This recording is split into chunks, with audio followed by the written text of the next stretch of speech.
ठीक है, अपना क्वेश्चन है भाई जेई मेन 2024 का। ये आप तब बना पाएंगे जब आप थ्योरी पढ़ के आ चुके होंगे किसकी, रदरफोर्ड मॉडल की। उसमें हम लोग एनर्जीज के बीच रिलेशन इस्टेब्लिश किए थे, ठीक है। तो अगर नहीं किए हो तो उसको देख के, उसका लास्ट पोर्शन देख के आ जाना, तब बनेगा, ठीक। बाकी इसमें भी कोशिश करते हैं। An electron rotates in a circle around nucleus.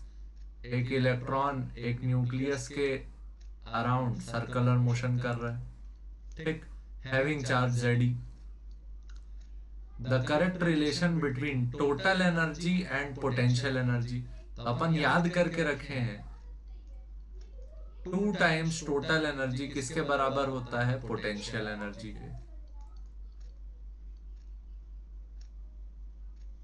तो 2 टाइम्स टोटल एनर्जी को ई से डिनोट करते हैं ये, और पोटेंशियल एनर्जी को यू से डिनोट करते हैं। तो 2E इक्वल टू क्या होता है, यू। अच्छा, आप चाहें तो पहले सही कर लेते हैं, फिर डिराइव भी कर लेते हैं इस वीडियो में, ठीक है। 2E equal to you, proof भी कर देते हैं। देखो, पोटेंशियल एनर्जी क्या लिखते, K Q1 Q2 divided by R. तो U इक्वल टू Q1 का वैल्यू क्या, ZE, Q2 का वैल्यू E, और साइन क्या रहेगा, माइनस अपॉन क्या, R।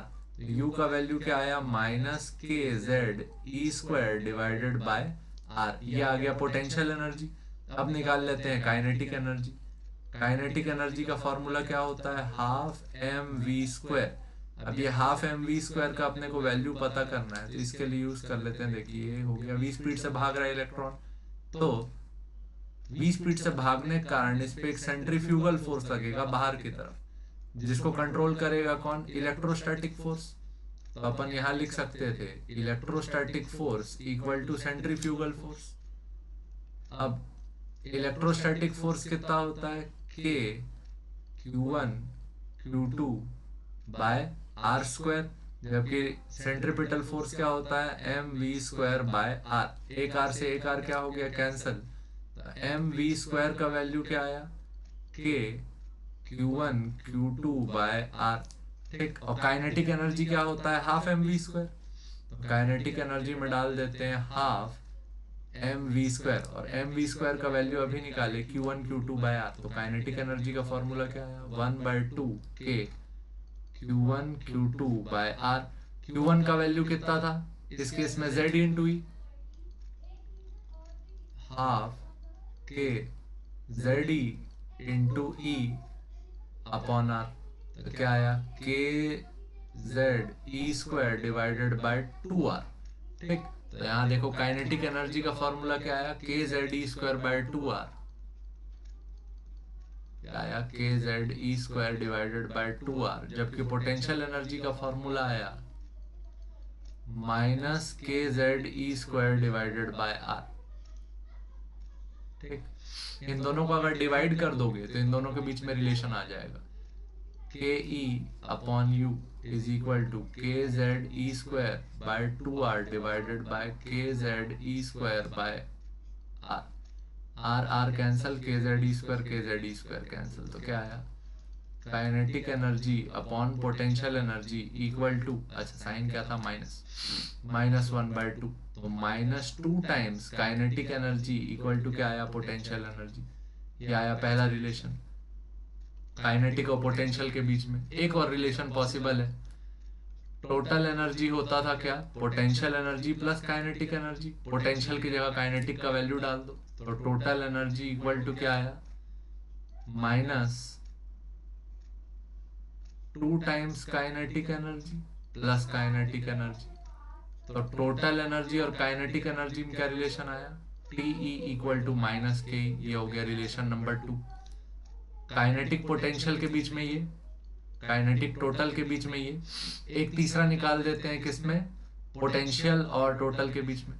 देखो काइनेटिक एनर्जी इक्वल टू क्या हो जाएगा, माइनस पोटेंशियल एनर्जी बाय 2। इसको उठा के इसमें रख दो, तो total energy equal to minus of minus potential energy by 2। Minus minus plus हो जाएगा, तो टोटल एनर्जी का वैल्यू क्या आया, पोटेंशियल एनर्जी बाय 2। यहां से अपना थर्ड रिलेशन आया, 2 times total energy equal to क्या, पोटेंशियल एनर्जी। ये तीनों रिलेशन बहुत इंपॉर्टेंट होते हैं, ये अपने को याद रखने हैं। कौन कौन से रिलेशन है ये, पहला -2 times kinetic energy equal to क्या, पोटेंशियल एनर्जी। दूसरा minus kinetic energy equal to क्या, टोटल एनर्जी। और पोटेंशियल एनर्जी इक्वल टू क्या, 2 टाइम्स टोटल एनर्जी। ये 3 रिलेशन आप बहुत ही अच्छे से याद करके रखे। हो सके तो जो डेरिवेशन अभी बताया वहां से भी देख ले। अच्छा ना समझ में आए तो कोई बात नहीं, वीडियो जाके देखो, आधे घंटे की वीडियो है, उसमें पूरा का पूरा आपको क्या समझाया गया, रदरफोर्ड मॉडल ऑफ एटम, वहां से ये थ्योरी क्लियर हो जाएगी। ठीक है, एक क्वेश्चन और है इसमें, वो भी कर लेते हैं। Ratio of magnitude of kinetic energy to potential energy of electron of 5th excited state of hydrogen atom.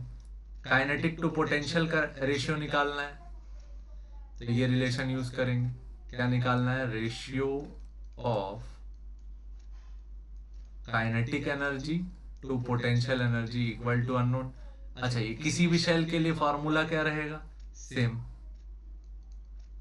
Kinetic energy upon potential energy करोगे तो ये रिलेशन है, -2 times kinetic energy equal to क्या, पोटेंशियल एनर्जी। पोटेंशियल नीचे आया, 1/2 नीचे गया, तो kinetic energy by potential energy equal to क्या आया, -1/2।